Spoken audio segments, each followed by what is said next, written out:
Selamat berjumpa kembali dalam layanan audio Sahabat Perjalanan. Hari ini adalah hari Selasa 20 Agustus 2024. Tema renungan saat teduh kita dengan judul Tinggal di Dalam Kasih. Firman Tuhan terambil dalam Yohanes 15 ayat 9 sampai dengan ke-10.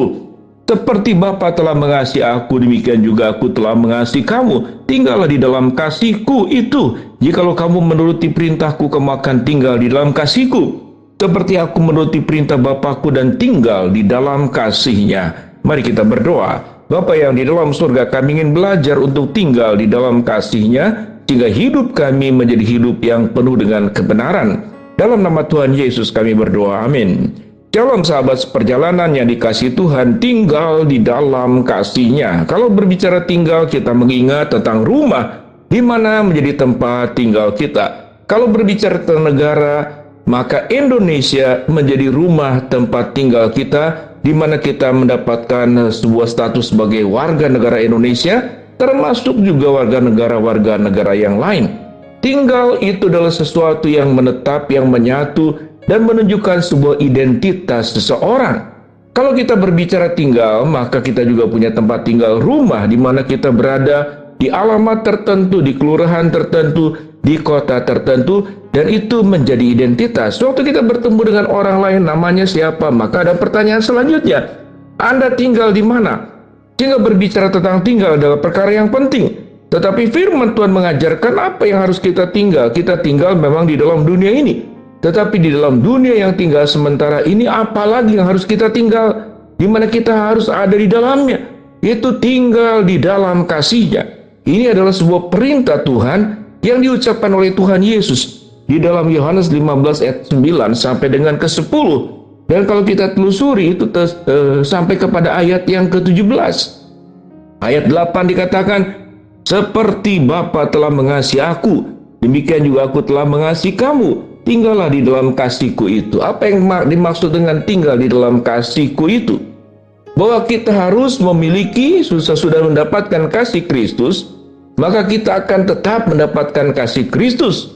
Tetapi firman Tuhan berkata, orang yang tinggal di dalam kasih-Ku kemudian tidak hanya menikmati berbagai macam kasih-kasih Allah yang Tuhan ungkapkan di dalam bentuk pemeliharaan kesehatan, dalam bentuk kekuatan, berkat-berkat yang Tuhan berikan, keselamatan di dalam diri Kristus.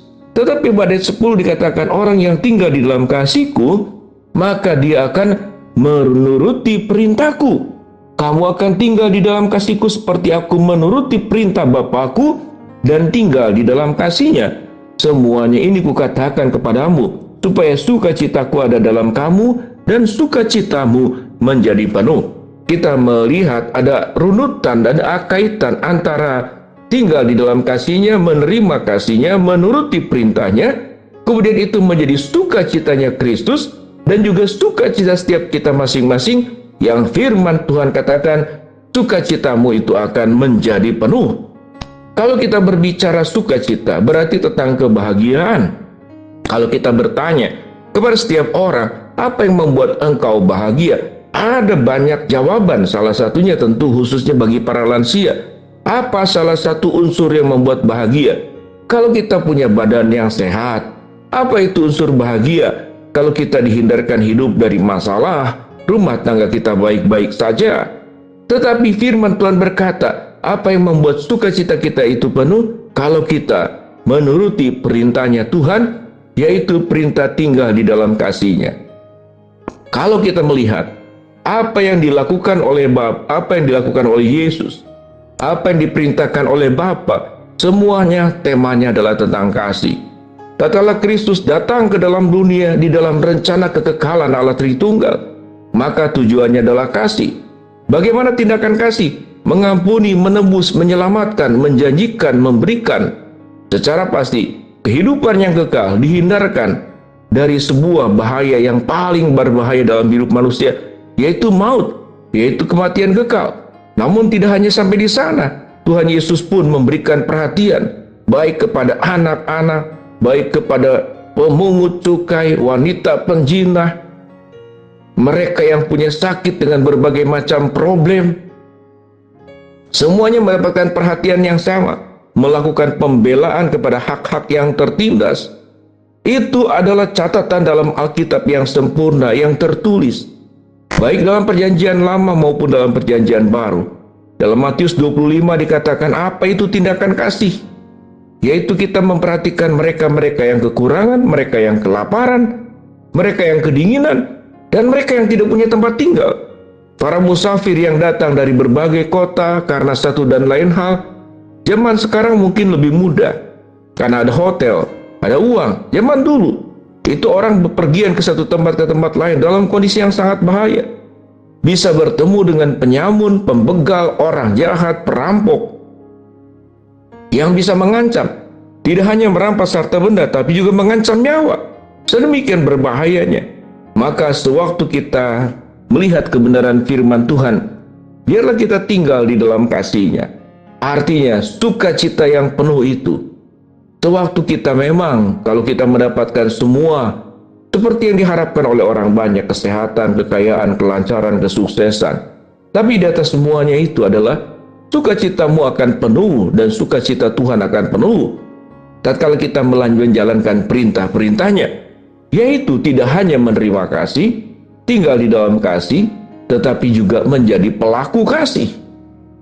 Dimulai dari mana? Dimulai dari tindakan yang sederhana dalam keluarga kita. Bagaimana kita menyatakan kasih Kristus dalam bentuk pengampunan, saling mengerti, saling menerima, saling melengkapi, bukan saling bertengkar, saling menyudutkan, saling memfitnah, saling merugikan. Maka itu adalah tindakan-tindakan yang tinggal di dalam dosa dan bukan tinggal di dalam kasih. Kalau kita boleh melihat manusia itu pada dasarnya seringkali hanya berfokus kepada kelebihannya. Waktu dia berfokus kepada kelebihannya, dia merasa lebih baik dari orang lain. Tetapi seseorang yang tinggal di dalam kasih, dia akan terus memperhatikan kelemahannya. Apa kelemahan di dalam diri saya dan yang harus saya perbaiki? Tetapi orang yang tinggal di dalam dosa, dia akan melihat kelemahan orang lain. Sewaktu dia melihat kelemahan orang lain, yang terjadi bukan mengoreksi diri, tetapi mengoreksi orang lain, mengkritik dan menghakimi. Maka tindakan seperti itu menjadi tinggal di dalam dosa. Tapi seseorang yang tinggal di dalam kasih-Nya, dia akan terus memperbaharui hidupnya, menjalankan perintah-Nya, sehingga kita mengalami yang namanya sukacita penuh, sebagaimana yang firman Tuhan katakan. Mari kita menjalani hidup ini dengan tujuan hidup sebagaimana yang tercatat dalam Yohanes 15 ayat 9 sampai ke 10, bahwa kehidupan kita, sukacita kita, bahagianya kita, kalau kita hidup di dalam perintah Tuhan, menjalankan perintah-Nya, melakukan tindakan kasih yang real nyata dalam keseharian, bukan hanya dalam percakapan, bukan hanya terpampang indah di tulisan, bukan hanya menjadi sebuah slogan yang hanya di quotes-quotes rohani, yang indah, nampak luar biasa secara tulisan, tapi harus ada dalam bentuk tindakan kasih, sehingga kita menjadi orang-orang yang benar-benar tinggal di dalam kasih-Nya, menetap dalam kasih-Nya, dan melakukan tindakan kasih itu sendiri. Mari kita berdoa. Bapa dalam surga, terima kasih buat kebenaran firman Allah yang kami pelajari. Hamba-Mu berdoa buat sahabat perjalanan yang sakit, Tuhan jamah sembuhkan. Sahabat perjalanan yang sedang menghadapi masalah, Tuhan bukakan jalan. Sahabat perjalanan yang sedang berdoa, mengharapkan sesuatu, Tuhan kabulkan dengan cara dan waktunya Tuhan. Jadikan kami tidak hanya menerima kasih Tuhan, tinggal di dalam kasih Tuhan, tetapi kami pun juga menjadi pelaku-pelaku tindakan kasih yang memuliakan Tuhan dalam bentuk yang nyata. Dalam nama Tuhan Yesus kami berdoa, amin.